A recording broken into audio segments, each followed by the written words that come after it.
it is extremely humbling to know that we can, evoke emotion in people about the food that we're creating. And that's not our intention, I guess, but far out, like, the way that people communicate to me about their passion about what we're doing, it's like it blows my mind.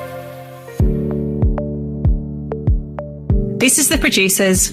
I'm Dani Valent. Steve Robinson grew up on a farm in South Australia, but he didn't realise exactly how much the ethics and practices of farm-to-table, made-from-scratch life were imprinted on him until he was a stay-at-home dad in country Victoria making pasta for his young family. Steve's kitchen bench hobby has slowly morphed into one of Australia's premier premium pasta companies. Otway Pasta has a focus on quality ingredients, traditional methods, and looking after the people that work there. So my name is Steve Robinson. I own a pasta manufacturing business called Otway Pasta Company. We're located in Colac, in the Otways region of Victoria.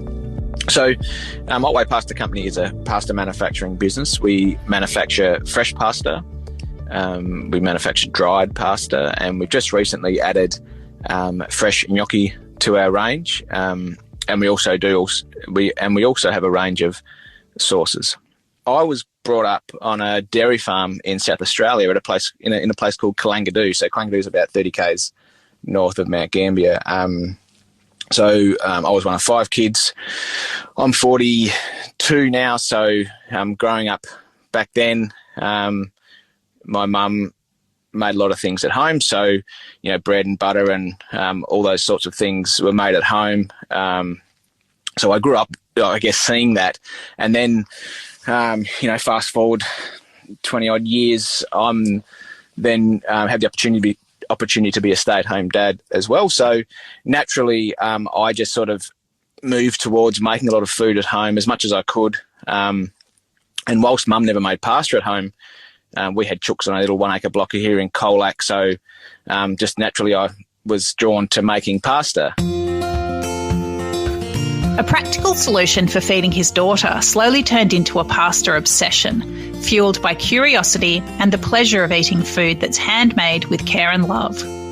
But turning hobby into business wasn't an idea that immediately appealed. So what happened, I was making pasta at home with one of those handle ones, where you laminate the pasta, and that was, I remember spending, a full day doing pasta, freezing it, and then it was easy just to grab out of the freezer for a quick and delicious, midweek meal. So, but then my grandma bought me a little home extruder as a wedding present, I think. And so that didn't last very long. It broke, and I was looking online for another one the same that I could just use as parts, but I didn't find one. But when I was doing that search, there was a little commercial machine for sale in Western Australia, and I thought, shit, that's interesting. Because I do actually love the process of making pasta, and I thought, this would be cool. So I rang the lady who had it for sale. And she said, my dad imported it 40 or 50 years ago from Italy. It's a great little machine, but he's passed away and no one else uses it. So I thought, this sounds cool. So I said, yep, I'll buy it, $360. And I bought it, and it was then had to get it back from Western Australia. So that was, I think it cost me $500 to get it back from Western Australia. And then I got it back home, and it was a 3-phase machine, not a single-phase machine. So I didn't have the 3-phase at home, obviously, so had to put a little single-phase motor on there, but did all that. I think it ended up costing me about $1,100 at that point. So, but that was fine. That wasn't really a problem. It was actually a bit of fun, and we'd have people over, make pasta. It was just it was a fun thing to do for sure. So, I did that, but then what happened? Over time, I'd give a bit of pasta away. And lots of people said to me over that time, you should sell it, it's great. And I'm like, I'm not doing that, I'm not selling pasta. I had enough, I felt like I had enough to do at home with Catherine, and she was probably 6 months or whatever at that point. But so it's like, you should make it. It's like, no, I'm not doing that. So then a friend of mine owned a cafe in Colac called The Farmer's Wife.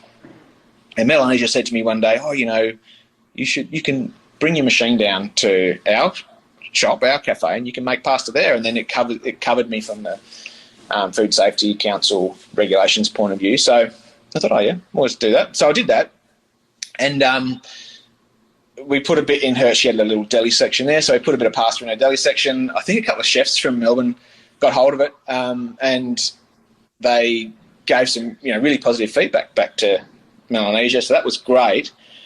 But still, I wasn't really convinced that was something I wanted to do. But I certainly loved the process of making the pasta, and also getting that feedback was pretty cool too.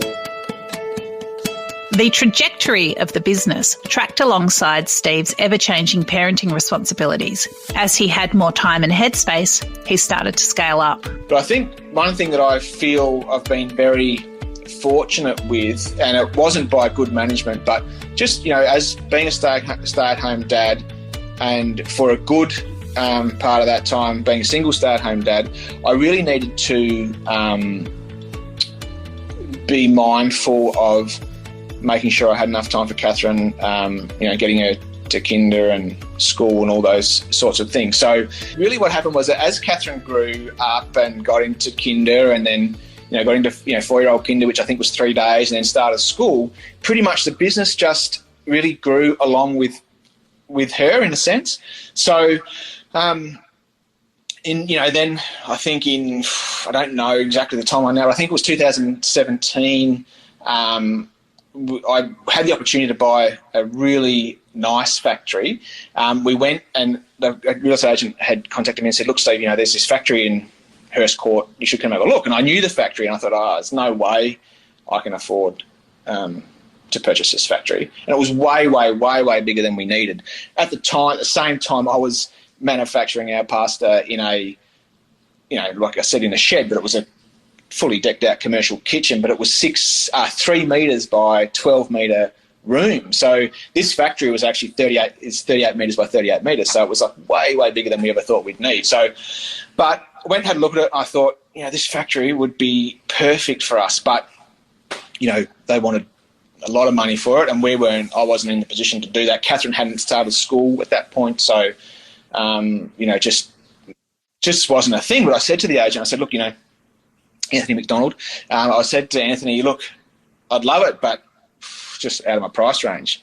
So all good. That was sort of where it was left. And then I think that night or a couple of days later, I was talking to my mum about it and saying how I looked at this factory and how good it was. And mum said, oh, well, look, let's see if we can work something out. So long story, but mum ended up helping me out, and we were able to buy the factory. So we moved into the factory, and I think that same week that I moved into the factory, we had about 8 new random stores contact me to say, Steve, we've heard about your pasta, we'd love to stock it. So there's been so many random things like that have come along that I guess in a lot of ways, it's just that I felt like, and it's a little bit different now, but I felt like in the early days and, buying this factory and all that, is that it was just like this, I was being pulled in this direction rather than, pushing hard to get sales and to build the business and whatever. Having had the opportunity, or having Catherine with me, really kept it small and kept it under control, because I didn't really have the capacity to push it.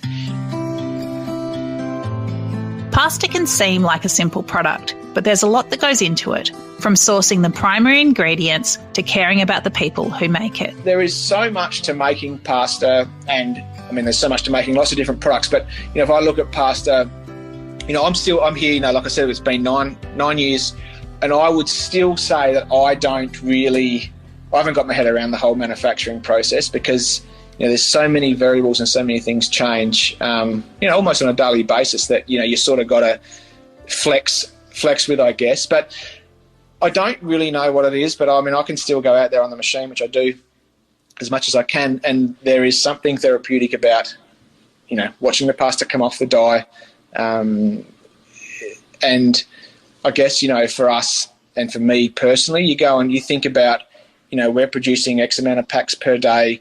That's X amount of meals, and people are sitting down with their families, having the opportunity to enjoy, a great product that not only does it taste good, but, if we can convey to our consumers about what's actually going on behind the scenes here at Otway Pasta Company from the point of view of the eggs, where they're coming from, the wheat, all those sort of things. So I guess, you can say that, I don't know, you can eat our pasta guilt-free because that, like, our values as a business, we're not just sitting here saying it. Like, we actually do really give a shit about the farmer, and we do care about where our wheat's coming from. We do care about our staff. Like, we've got, I don't know now, 7 or 8 people that work with us. We've got, just for instance, Mike Tonkin. Mike is an 80-year-old guy who has been like a godsend for our business, because Mike does all the, running around bits and pieces, delivering stuff that we've, if we've left a delivery off a truck or someone's forgot to order, Mike will happily go to Melbourne and drop the product off for us. So, got a bit off track there. But so I guess, like, the other thing is, and I don't want to bang on too much about this because I feel like I'm pumping up my own tyres, but, we as a business, where we obviously have a reasonable amount of people that are on machines. So, we offer massages every couple of weeks to our staff. We understand that, they've got families and they've got family commitments as well. So we, where we can, we're as flexible as possible around family and kids and getting kids to school, picking kids up from school. All those sort of things are all part of what, is really important to me, I guess, personally, but then that becomes important to us as a business to be able to be accommodating where we can with our team as well. Cutting corners on ingredients would be great for the bottom line, but it's just not a road Steve wants to travel. It's about flavour and quality, but also about supporting integrity at every step of the supply chain. We buy eggs locally. Those eggs cost me, 40 odd cents. We're using maybe, I don't know, 30, so just for a number, we're using 30,000 eggs a month.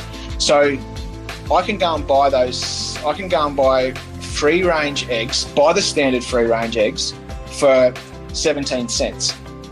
So you imagine what me changing over to buying those free-range eggs by the standard does to my bottom line.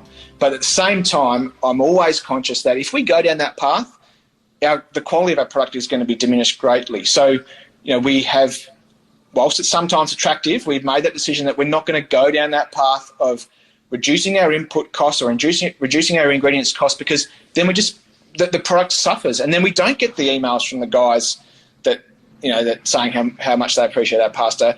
But I think that's one side of it. But the other side of it too, which I think is really important, which I guess a lot of people don't understand. If we go and push our egg producer, we've got to have it cheaper. We can buy it cheaper here.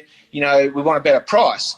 Well, they may be able to tighten things up and then also give us a better price. And we're not sitting here saying that we're not conscious of our costs, because we are, and we do talk to our growers about that. But at the same time, the more that we push them to, especially with the egg production, the more that we push those guys from a price point of view, the more corners they need to cut. And essentially that ends up affecting the chook, because they haven't got the resource to do what they need to do to look after those animals the way that they should. So, whilst, you can sit here and say, well, Steve, that's not very small business, but it's not necessarily about making the buck at the end of the day. It's about also looking at the whole thing from a holistic approach. Obviously, me growing up on a farm, I understand the pressure of farming and the impact that weather and all different things have on the business. If we're going to go and push our producers to, best price above all else, well, they're going to cut corners, and that ends up, then affecting their ability to look after their animals as well. When you make pasta, it helps to love pasta. But what is Steve's favourite, and what's he most excited about adding to the range? Yeah, so I would say my favourite by far is spaghetti. I don't know why. I think it's just that, you get a bit more of to me anyway, you get a bit more of a bit more bite, just purely because of the shape. So that's for sure would be my favourite. saying that, the gnocchi that we've just released is pretty awesome too. Just this morning, like Catherine obviously has eaten a lot of pasta in her life. So this morning I asked her what she wants in her lunch. So she said, she wants gnocchi. So she's had gnocchi for breakfast and she's got gnocchi in her little thermos for lunch. And she says to me all the time, all my friends are jealous because I get to have pasta or gnocchi or whatever for lunch. So that's pretty cool too. Spaghetti is my favourite pasta. We just recently installed a gnocchi line, as I was saying earlier. That sort of come about because we've noticed over the years that a lot of gnocchi is being imported into Australia from Italy. There's a brand actually out there that, I won't mention their name, but they've got very similar packaging to us, and I know that a truckload of gnocchi is coming in to Victoria under that brand. That's an Italian brand, and look, the product is really very good. But I'm here a few years ago thinking, well, we're in one of the best potato growing areas of Australia, and we're just importing all this gnocchi. If that, I sort of have a rough idea of what they're bringing in. If we were to produce that gnocchi, we could employ another 7 or 8 people, but we'd also be using potatoes that are grown here in the Otways. We can deal directly with the farmers, which we do now with our potatoes, we do with our purple potatoes. We're still working on a supply arrangement with our white potatoes, but the white potatoes are Victorian. So if we can deal direct with the farmer can make a little money, and then we can get them at a reasonable price as well. So, to think that all that gnocchi was coming in and no one was really thinking about it. Just come in, they buy it.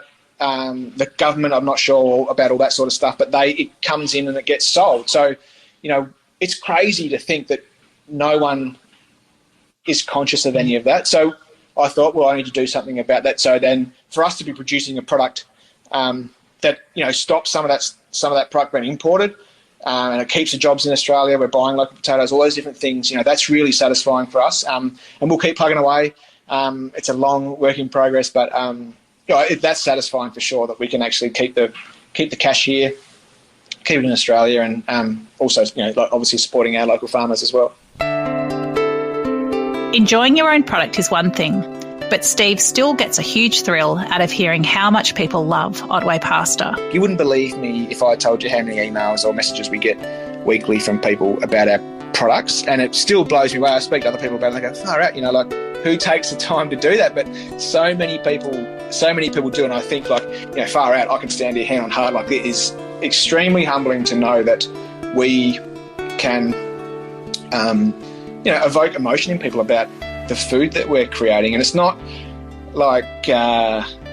that's not our intention, I guess, but far out, the stuff that I've heard over the years, and the way that people communicate to me about their passion about what we're doing, it's it blows my mind. I guess that's all other stuff aside, money, commitment, financial pressure, whatever, that I'd almost do it for nothing, because to get that feedback is awesome. I've actually got a letter here that I got on the 4th of November. This lady from Ballarat, I think, had actually written me a handwritten letter. And this is how it goes. Dear Otway Pasta Company, we've been buying your fresh pasta products for some time now, as we've found them to be the best alternative to making our own. I used to make our own pasta from scratch. However, as I've got a genetic disease, I abandoned it because it was becoming increasingly difficult. Both my daughter and I suffer from the same condition, which frequently robs us of our mobility, independence, finances, and joy. In addition to this, I also suffer from a rare cell disease which causes potentially life-threatening allergies and intolerances to a range of substances. This is another reason why we buy your products over that of your competitors, as they can be trusted to not contain the usual questionable additives, flavours and preservatives. We recently stumbled across your purple potato gnocchi, which was very interesting. It was served with a lemon and parmesan sauce, which not only looked impressive but tasted amazing. Our hearts and taste buds thank you, your employees and your families, for the time, effort spent creating these delectable morsels, so we don't have to make them ourselves. You will remain the silent, albeit welcome, guests at our dinner table. Our sincere thanks and appreciation, Jane and Angela. Yeah, so that's how is that? How awesome is that and it gives me a lump in my throat, I'll be honest, that to like that's fucking huge, because it's really getting to the core of people's emotions. But like I said before, I couldn't give a fuck about the money. Like, seriously, this is like, if you can invoke that sort of emotion in people, but also give them that gift, which in actual fact is the gift is, you know, is them, you know, purchasing and supporting our brand. That's the gift, you know, far out. You know, for them to feel like we're giving them a gift is amazing. So it's gold. Like, that's, you know, kill me now, whatever, that's enough. The most satisfying aspects of running Otway Pasta have nothing to do with making money. So what does keep Steve Robinson going? Probably what I love the most about the business and what we do now is about, I guess, the opportunity to talk to people. I think that, you know, like I think I said earlier about I got an email from a guy about our gnocchi. Now, I rang David and just had a chat to him yesterday because, you know, far out, someone goes out of their way to actually email you. I think, you know, certainly to give them a call is, I feel like that's the right thing to do myself. But so I gave David a call and I said, look, mate, I really appreciate you giving us the feedback. But I guess those are the sort of things I love about the business, is getting to talk to consumers and getting to talk to them about what they do with our pasta, the recipes they have, and the experiences that they have when eating our pasta. I think that's gold, because that's you know, money can't buy that stuff. It's that's the best part of it for sure. The manufacturing side of things, and I guess the engineering side of things, and becoming more efficient and creating a better product, you know, that's always something that is there at the top of my mind, and it's something I really enjoy too. So that's, you know, that's cool fun to be able to, you know, change a little process in our factory and to get a little bit more efficient, and you know, that's good. It's very satisfying to be able to do that. We're doing it in excess of 30,000 packs a month. So, you know, I remember saying to Mum, back when I sort of must have started maybe the first year, I remember saying to Mum, and she often reminds me, if I could just do 200 packs a week, that'd mean I can be at home with Catherine and make enough cash to survive. So, you know, we've certainly surpassed that. Yeah, it's crazy. Like even now, like I think, you know, I'm here in the office and there's 6 or 7 people out there working, you know, making pasta and packing and different things, and you just think, far out, how did that happen? How did we get to this point? It almost seems like it's just click your fingers and we're doing what we're doing. It's crazy. I'm like totally humbled and very, very extremely grateful that, you know, the people out there are buying our pasta every week and putting it on their tables. It's yeah, totally blows my mind. Yeah. There are so many elements that go into running a pasta business, but what does Steve think is his key to success? One thing that I would take away that I think probably has been the key to being successful, so to speak, in this business is persistence. Like I was saying before about how, you know, buying the factory, getting divorced, you know, all that sort of stuff, all coming at me, I guess, at that point, is I remember just thinking to myself, just got to keep going. Just get up the next day, do what you got to do, keep plugging away. You know, you pick up one more store. You know, that was kind of the method that I used because of my upbringing, because of the experience on the farm. That was kind of the method that I just kept sticking to. Just, okay, get out of bed, do what you need to do. And it seems sort of real simple, but at the same time, you know, that's, I think, if you look at business in general and people in general, the key thing is not intelligence or, you know, necessarily opportunity from your parents or whatever it might be. It's like the persistence and the drive just to keep doing it, you know. And I guess if I look at why I still have the drive and why I'm still here doing what I'm doing is because, you know, if I'm having a shitty day and things are going wrong, you can almost bet your life that I'll get an email from some random person to say, Steve, I bought your pasta yesterday. Got to say, man, it's the best I've ever had. So, you know, you're having a shitty day and then you get a message like that from someone. It does, it makes it worthwhile. And I guess for us, you know, there's no rocket science in what we do. It's not, you know, I don't think that we're necessarily doing anything extraordinary. We're just, instead of focusing on the profit or the cost of our ingredients, we're just focusing on the quality. Otway Pasta is a Victorian success story built on an understanding of ethical supply chains, careful and controlled growth, and valuing the staff that make everything happen. For Steve Robinson, it's not the life he thought he was building, but it's something that brings him and hundreds of others satisfaction every single day.